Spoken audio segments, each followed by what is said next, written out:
Video के शुरुआत में ही ये जान लो कि एप्पल का मतलब उस कटे हुए सेब को मत समझ लेना।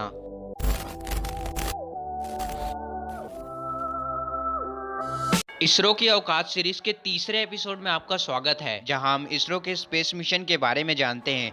और आज मैं आपको एप्पल सैटेलाइट के बारे में बताने वाला हूं। So let's start.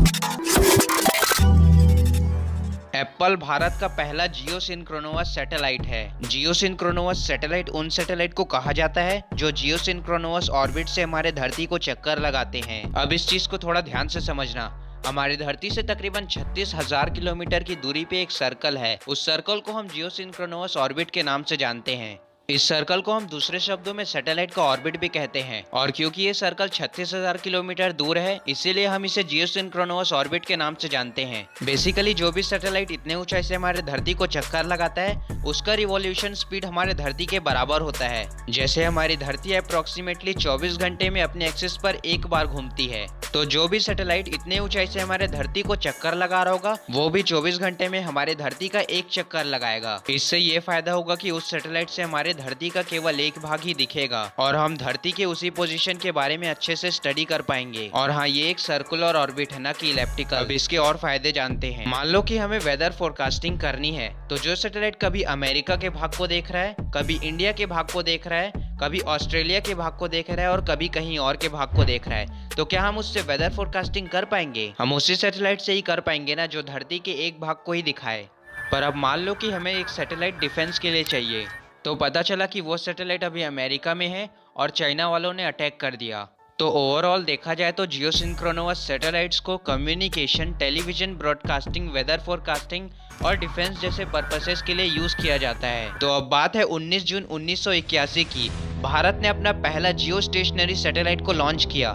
कंफ्यूज ना होना, जियो सिंक्रोनस और जियो स्टेशनरी दोनों का मतलब सेम होता है। हाँ, तो जैसा कि मैंने बताया कि इन सैटेलाइट्स को कम्युनिकेशन के लिए भी इस्तेमाल किया जाता है, तो एप्पल एक एक्सपेरिमेंटल कम्युनिकेशन सैटेलाइट था। अब आपको ये तो क्लियर हो गया होगा कि जियो स्टेशनरी सैटेलाइट क्या होता है, एप्पल को लॉन्च करने का पर्पस क्या था और कब इसे लॉन्च किया गया था।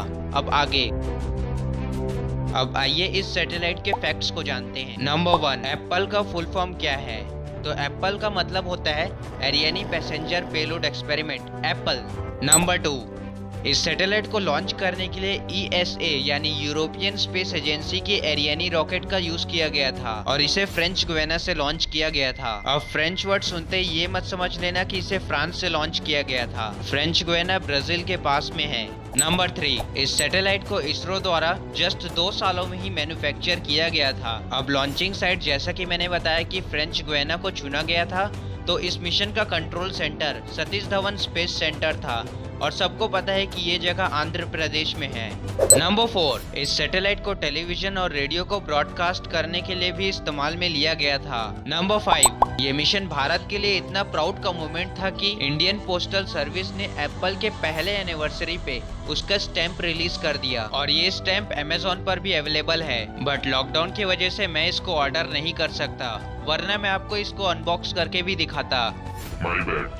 But anyway. आप चाहो तो इस स्टैम्प को मेरी तरह एप्पल मिशन के यादगार के तौर पे लॉकडाउन के बाद परचेज कर सकते हो। नंबर 6, फिर 19 सितंबर 1983 में इस प्रोग्राम को डीएक्टिवेट कर दिया गया था। तो ओवरऑल देखा जाए तो ये मिशन 2 सालों तक चला था।